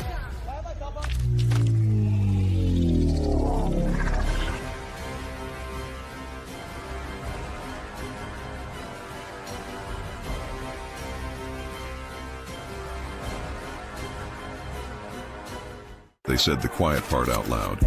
Black votes are a threat, so they erased them. After the Supreme Court gutted the Voting Rights Act in 2013, Republican legislatures moved fast. New voter ID laws, polling place shutdowns, purges of black voters from the rolls. Trump's Justice Department didn't stop it, they joined in. In 2018, his DOJ backed Ohio's voter purge system, a scheme that disproportionately erased black voters. Their goal, erase black votes and political power. Yeah, that happened. These are the kinds of stories that we cover every day on Roland Martin Unfiltered. Subscribe on YouTube and download the Black Star Network app. Support fact-based independent journalism that centers African Americans and the issues that matter to our community.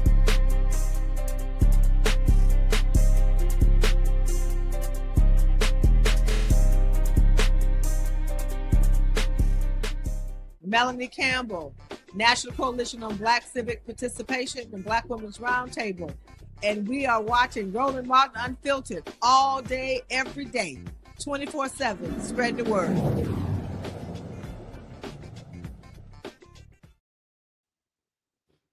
All right, folks. Late last year, we had the founder of CurlMix on, and who said that if they did not sell a certain number of units by December 31st, they were going to be out of business. And so she walked us through exactly how tariffs, increase of goods and things along those lines impacted their business. Well, it's January 7th, and joining us right now is Kim Lewis, founder of CurlMix, to give us an update. Okay, Kim, what the hell happened? Y'all still in business, or you done? No, we're not done. We're still in business, and thank you so much for having me on the show, Roland. I am so grateful. So what happened? So we ended up getting the 20,000 orders, which was phenomenal. And I'm so grateful to everyone in the community for all the donations and orders. And my team has just been working really hard to get orders out, to ship everything. But we were able to pay down about $500,000 in debt, which was phenomenal. And we were able to add a few jobs to our operations and our manufacturing facility. And we were just able to keep our business open, which ultimately was the goal. And I'm so grateful to my community to be able to do that. So you need to hit 20,000 orders. How many did you exceed that? We got about 20,000, almost like on the number. Wow. So it was, I take it every day. You were like watching. Okay, let's see. Come on. Like y'all, come on. Let's hit this number. I have a ticker in my house that counts every day, so I can see when the order's going up. And I'm like, look, today is slow. Yeah, we gotta get on live. We gotta send an email. We gotta send a text message. Or some days it's like every second I'm like, ooh, like what's popping? You know, what press went out? What ad is doing well? So yes, we were counting down to the last day for sure. Okay, so what's next? Here we go. You got the 20,000. We're in 2026. What's next? Right now, I'm focusing on building CurlMix. And so you'll see more come out about that. I realize that our special sauce is building in public. You know, it's always a kind of a fight internally to do it. You know, for those of my team members who are more conservative, they never really want to talk about like the numbers publicly. And my investors are like, we don't want to share things. But then my crowd wants to know updates, you know, what's happening, what's going on in the business. And every time we've done something public with a business, it's been successful. From Shark Tank to crowdfunding the first time, crowdfunding the second time, and then protect CurlMix. And I'm like, that's our secret sauce. Why don't we just go all in and build in public? And so I'm going to be bringing our customers along as we build in public throughout the year. Where we that's challenges. Sorry, go ahead. Yeah, listen, I have said to numerous people that very issue. I talk about what we do here, and I was having a conversation with several individuals, and I said you have to be transparent. I said you have to be letting people know. This is where we are. This is what we're doing. And I'm going to have probably tomorrow. I'm going to be. There was somebody who was supposed to build our new Sprinter, and it was a Black-owned company. This person did not. We sued them. We just got the default judgment. I'm going to give the details tomorrow. And so when there's a piece of equipment and we're trying to do something, I'm like, y'all, this is what this stuff costs. Because we're in a moment now, and I was having this conversation with a sister who's had a business for more than 20 years. And I keep saying, we got to understand, we say it's just us, ain't no cavalry coming for us. We see how they are attacking contracts. We see how they're attacking DEI. We see how they are going after everything. They want to defund Black America. And so this is where we have to look inward and really build. And that means being very transparent, open with the public. Let them know that, hey, if y'all want this stuff to continue, this is what you're going to have to do. No one is coming to save us. No one. And you're so right. And what we've learned, though, is that we can save ourselves. It is possible. And I think building in public is going to allow people to just be bought in and really feel like we're being honest, because I think that sometimes people think we're hiding things, and that's never the intention. It's always with the intention to protect the business. But I think you can protect the business and still be transparent at the same time. Maybe, in fact, protecting the business is being transparent, So that is my focus for 2026, building CurlMix. All right, then. Well, congratulations. Glad you hit it on the number. You're still in business. For folks who want to check your product out, what site did they go to? CurlMix.com. We sold out of a lot of things. The only thing available to buy is our 10 for 10. So which is basically 10 products for $10 each. We are still getting out the orders from December. So, we had 20,000 orders. A lot of those 20,000, like 10,000 came in right at the end. And so we are focused on getting those orders out and should be caught up by the end of this month. And then the 10 is the best thing to buy because everything else is out of stock right now. All right, then. Well, look, congratulations. I'm sure that is a huge sigh of relief for you. Y'all were just, pushing and pushing and pushing. But that's what, the reality is when entrepreneurship, that's what it's all about. And so congratulations, and we look forward to great things in 2026. Thank you for having me, Roland. I appreciate you. All right, folks, going to a quick break, coming right back. Headlines with Brittany Noble. Back in a moment.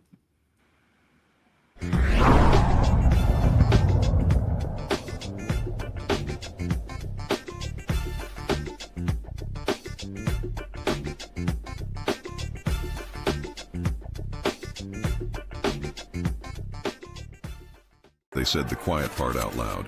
Black votes are a threat, so they erased them. After the Supreme Court gutted the Voting Rights Act in 2013, Republican legislatures moved fast. New voter ID laws, polling place shutdowns, purges of Black voters from the rolls. Trump's Justice Department didn't stop it, they joined in. In 2018, his DOJ backed Ohio's voter purge system, a scheme that disproportionately erased Black voters. Their goal, erase Black votes and political power. Yeah, that happened. These are the kinds of stories that we cover every day on Roland Martin Unfiltered. Subscribe on YouTube and download the Black Star Network app. Support fact-based independent journalism that centers African Americans and the issues that matter to our community.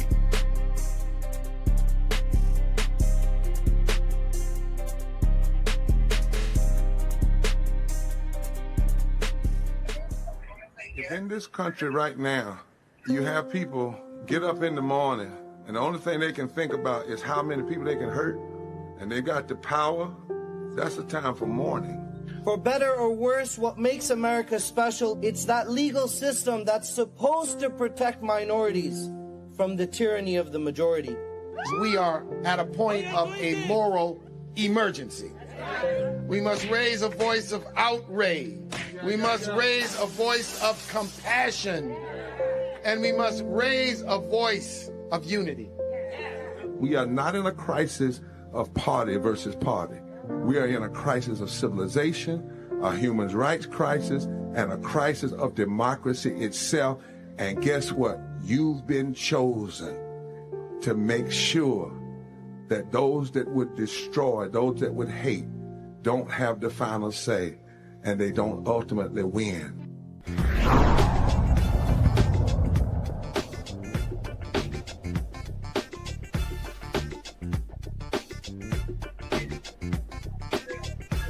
Brittany, turn your phone off.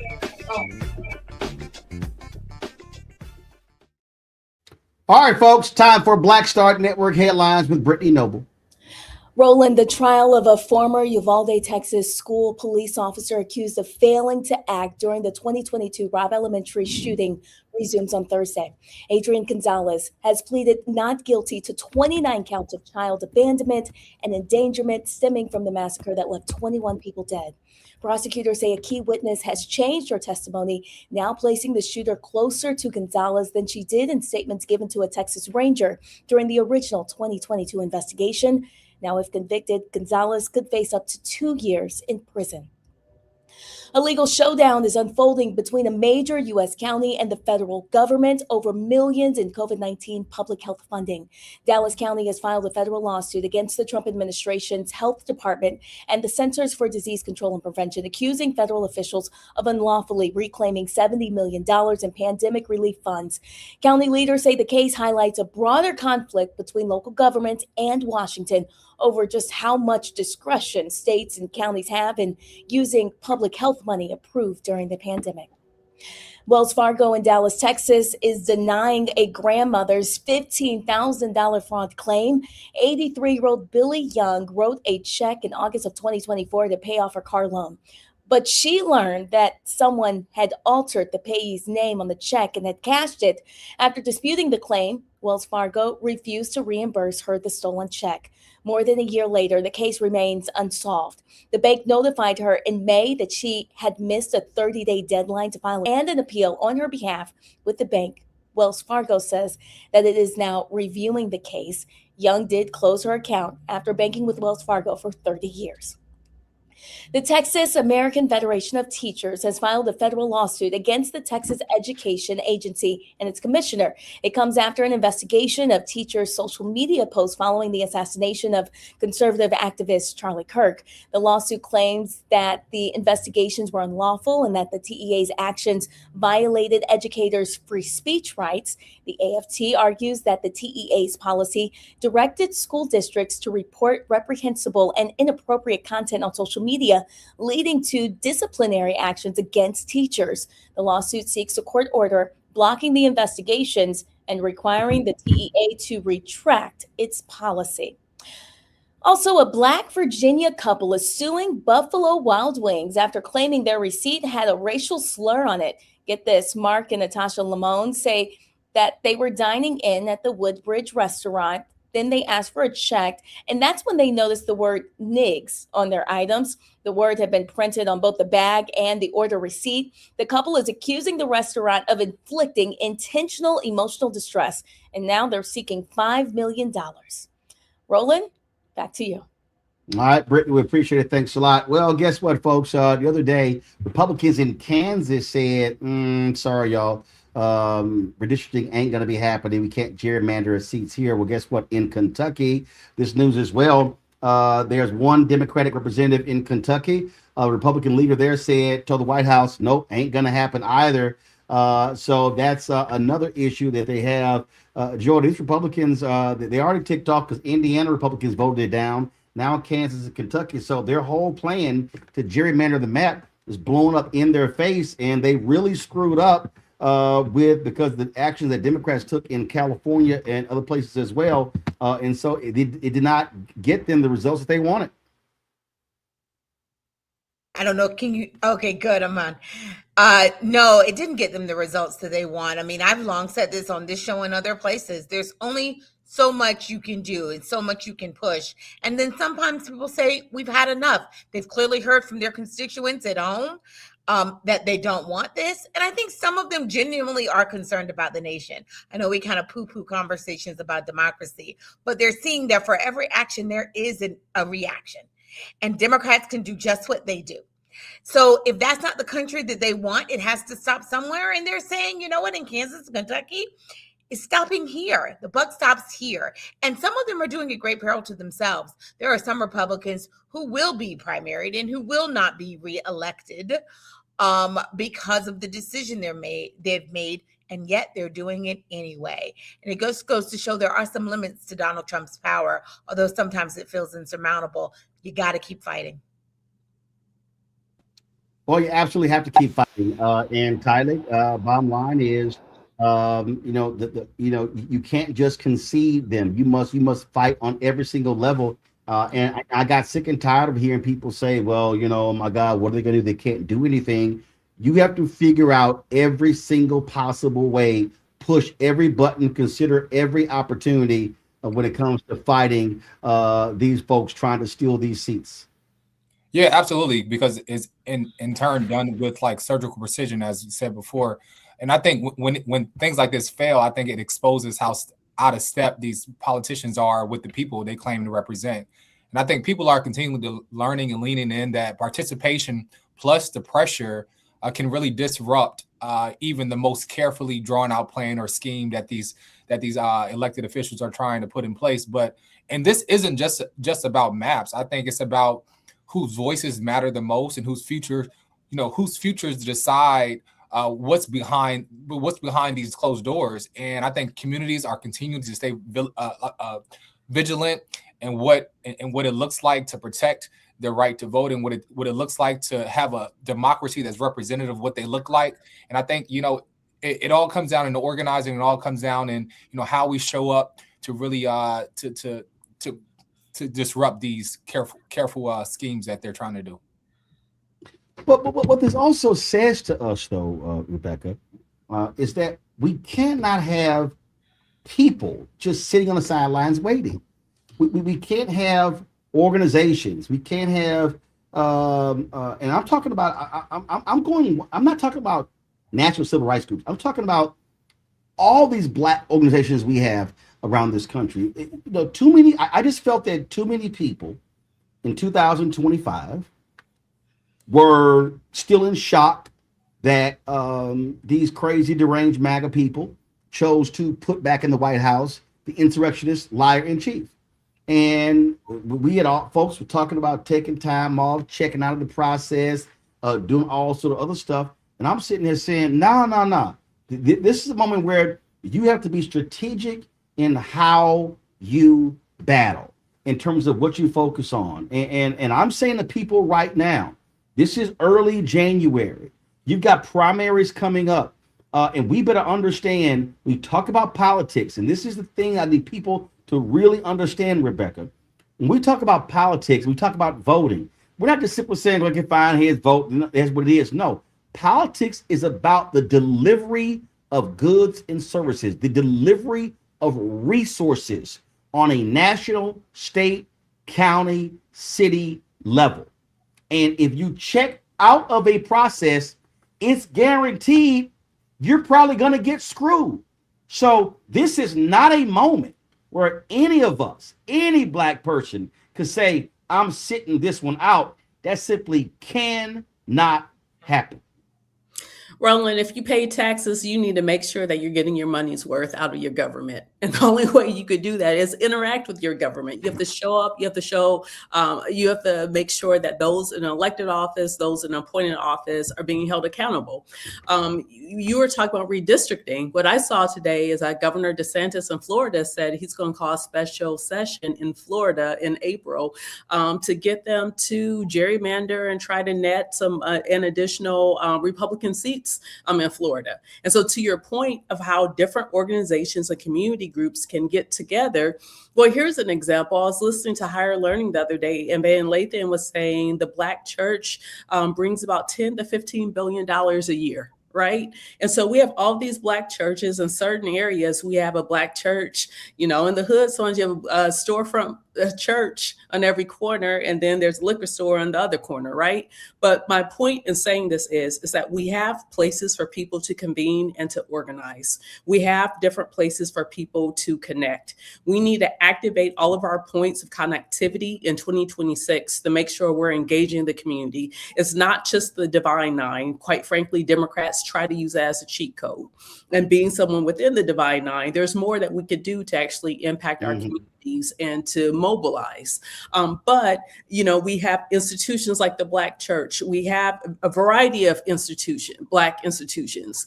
And we're seeing that this governmental regime is trying to defund us, is trying to go after our C3 status or whatever nonprofit status that we have, because they're trying to remove all the scaffolding and supports that we built in the Black community to be able to actually self-actualize and take care of ourselves.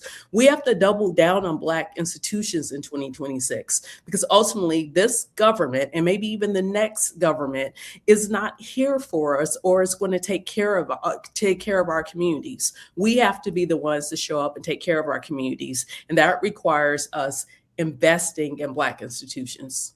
You know, it's very interesting as you were talking about our tax dollars, and so people have to be thinking about that in a little different way. I was over the a couple of days ago, I was perusing YouTube, and I came across this movie I had never heard of. The movie was Playing Through, the story of Anne Gregory. And she was the first Black woman to play in the U.S. Public Amateur in 1956. She won some 300 golf tournaments from the country. I'd never heard of her. And I saw this movie. Her husband, who served in the Navy, taught her how to play golf. And so if y'all go to YouTube and just type in Playing Through, the story of Anne Gregory, it's phenomenal. I, again, had never heard about her, never knew her story, but she was an amazing golfer. But there was something that you said that she also said. So she integrated a public golf course that was in Gary, Indiana. It was where a lot of Black folks played. So the African Americans were banned from playing was South Gleason Park Golf Course. And so in the early 60s, Gleason Gregory walks up. She says, quote, "My tax dollars are taking care of the big course, and there's no way you can bar me from it." And she said, "I'll see you on the first tee." And she went to the first tee, and she was like, "I dare y'all to call the cops." And then other Black people came as well. That's how that course got integrated. The point that you just made there is so critically important. These are our tax dollars. Exactly. These are our tax dollars, and for the school district, for the city, for the county, for the state, for this country. And I just need our people to understand this ain't no check out moment. This is the absolute check in moment. And we have to recognize what's going on. So I need folks to be focused. I need us to be engaged. I don't want to hear the pity party. And guess what? If there is we already know Republicans don't give a damn about Black people. Let's just be perfectly clear. Republicans don't give a damn about Black people. That's undeniable. But I made it perfectly clear because people are like, "Oh my God, you a shield?" No, I ain't no shield. If there's a Democrat who ain't doing their job, take their ass out. Listen, right now in North Carolina, there's a Black woman who's a state rep. Her name is I think Carla Cunningham. Well, guess what? She has voted with the Republicans on a number of bills. Democratic Governor Josh Stein just came out supporting her opponent in the primary, Reverend Dr. Rodney Sadler, who comes out of Bishop Barber's movement there in North Carolina. So guess what? I'm very clear. If there are people who are not doing their job, take their ass out. I ain't got no problem with that. I'm down with that 100%. Before I go, got some sad news right before I came on the show. And that is Deborah Owens. She used to host a show called Wealthy You here on the Black Star Network, passed away after a battle with cancer. Pull the audio up.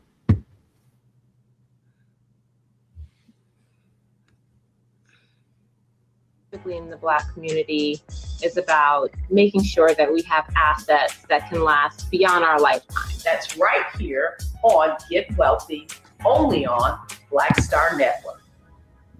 Deborah, I knew for years her husband was Terry Owens in National Association of Black Journalists. I knew, of course, Terry's longtime anchor in Baltimore. And so right before I went on the air, that was one of the reasons why I was actually late coming on the air, because I got a phone call asking if I was aware of her passing. Terry actually, give me a second. I want to post this here. Terry actually posted this on Facebook. Give me 1 second. He posted, my heart is broken. The love of my life, my soulmate, has left this world. Deborah fought a courageous, grace-filled battle with cancer and passed away peacefully on January 4th. So many people were touched by her work, and I will always be grateful for the purpose she poured into it. What she did was more than a career. It was a calling. Educating women about investing became her ministry, second only to the love she gave so freely to me and to our children. Please keep our family in your prayers as we navigate this unimaginable loss. We are making funeral arrangements and we'll share details when available. Again, Deborah hosted that show when we first launched the Black Star Network in 2022. She hosted that show. We've run, we've run the repeats a number of times. She did seminars and classes all across the country, spoke at a number of different places, was really about not just terrorists, not just with women, but also African Americans, about the importance of investing and saving and building wealth. And so, again, condolences go out to Terry, to their family, and we certainly appreciate all the work that Deborah did, just really empowering so many people. And so we'll let y'all know about funeral arrangements once they become available. All right, let me thank my panel for being with us today. Tylik, Rebecca, and Joy, we certainly appreciate y'all being on the show, on today's show. Thank you so very much, folks. If y'all want to support the work that we do, please join our Bring the Funk fan club. Your dollars make it possible for us to do the work that we do. And so if you want to support us, please do so. Cash App, use the Stripe QR code. You see it right here. Use that QR code, click the Cash App pay button to contribute. You can also use this for credit cards. PayPal is R Martin Unfiltered. Venmo is RM Unfiltered. Zelle, Roland at RolandSMartin.com. Roland at RolandMartinUnfiltered.com. Checks and money order. Make it payable to Roland Martin Unfiltered. P.O. Box 57196, Washington, D.C. 2003 7-0196. If you want to download the Black Star Network app, y'all, we got a new provider. So some of y'all been having some issues. If you got some problems, send us an email. We'll walk you through it. But you can download our app on an Apple phone, Android phone, Apple TV, Android TV, Fire TV, Amazon Fire TV, Roku, and Samsung Smart TV. Also, if you want to get our Roland Martin Unfiltered swag, please go to shopblackstarnetwork.com.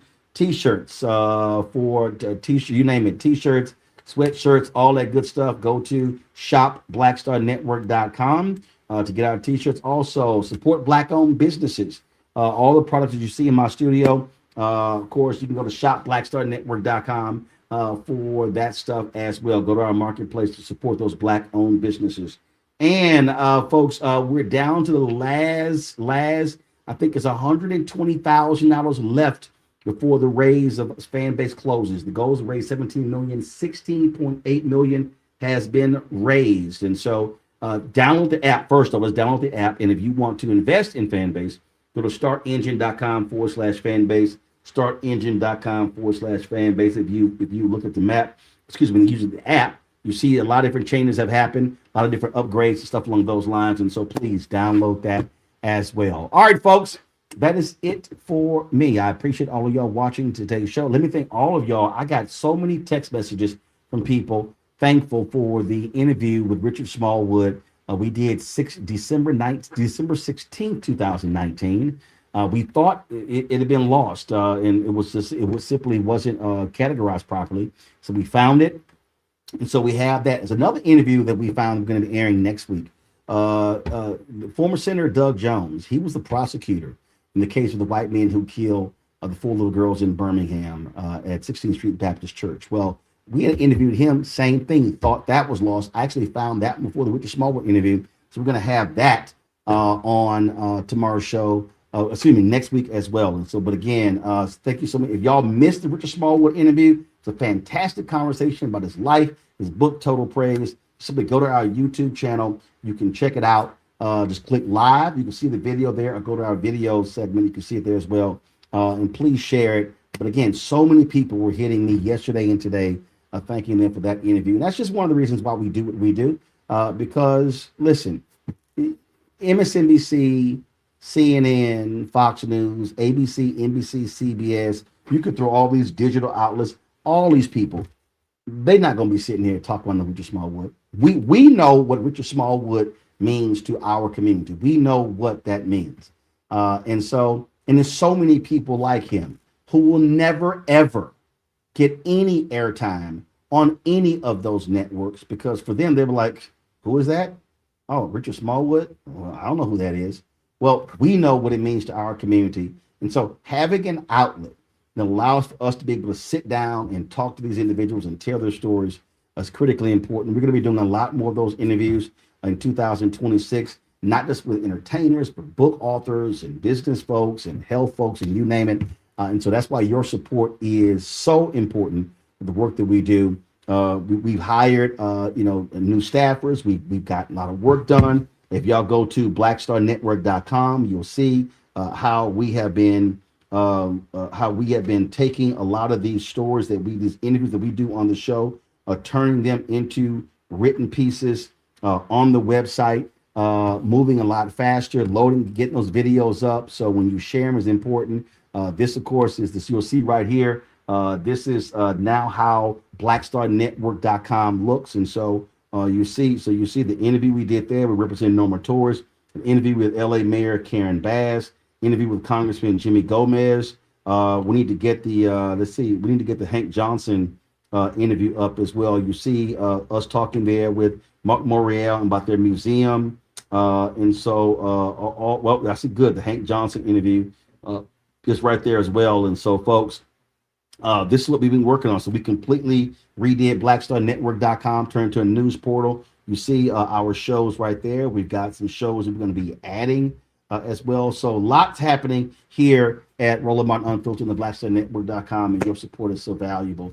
I've been out of studio. Because we have been really focused on doing lots of change there, a lot of upgrading on video and audio. I'll show you some of that tomorrow. And so we're trying to make this as best as we can. So we certainly appreciate it. Folks, that's it. I'll see y'all tomorrow right here, Roland Martin Unfiltered on the Black Star Network. Holla!